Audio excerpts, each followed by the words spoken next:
In the grand courts of the Mughal Empire, Akbar has just received a treasury report that confirms his worst fears. The royal investments have declined sharply in value, and the emperor is looking for someone to blame.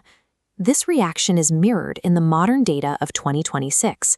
Financial reports are showing negative returns across major indices, a trend that typically triggers a visceral, defensive response in even the most seasoned investors. Akbar decides that he has seen enough. He orders an immediate halt to all ongoing royal contributions, convinced that stopping the flow of money is the only way to preserve what remains of the treasury. Birbal interrupts the command with a warning. He argues that the emperor is mistaking a temporary fluctuation for a permanent loss, and that stopping the contributions now will sabotage the empire's long-term financial strength. We see this same behavior today.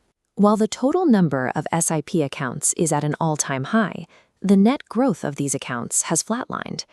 Investors are physically keeping their accounts open, but are choosing to pause their monthly payments until the market stabilizes.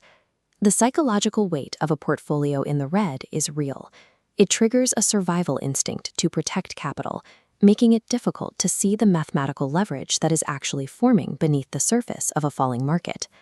Systematic investing operates on a specific logic. To maximize the final value of a portfolio, the investor must accumulate the largest possible number of units at the lowest possible average cost. Pausing during a dip directly prevents this accumulation. To demonstrate the mechanics of this, Birbal produces a ledger of 10-year historical market cycles, moving the focus away from the current month's volatility. This chart shows a 10,000 rupee monthly SIP over a decade. Despite crashes, consistent discipline built up to 43 lakh. When the market falls, your payment buys more units, lowering the average price. Upon recovery, you gain massively on extra units acquired during the panic. Buying more of an asset as its price declines is the most counterintuitive action an investor can take. It feels like throwing good money after bad, yet it is the primary driver of high-velocity wealth creation. Volatility provides the discounted entry points required to eventually outperform the broader market average. Compounding follows a specific timeline.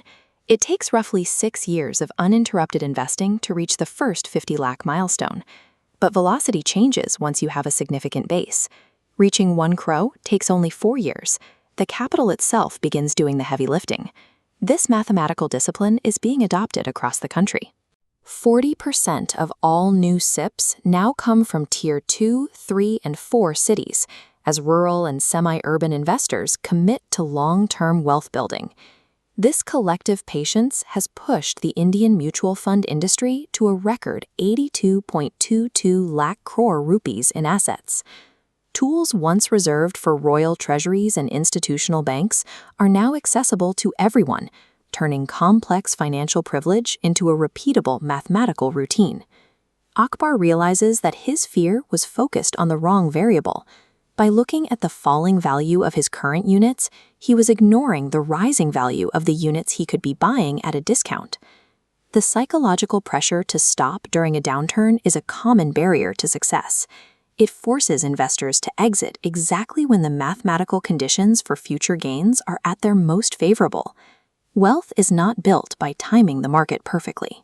It is built by maximizing time in the market and ensuring that the contribution cycle remains unbroken, regardless of the current price. To achieve Birbal's results, you must be willing to endure the emperor's panic. Let the volatility work in your favor, keep the auto-debit running, and allow the arithmetic of the downturn to do its job.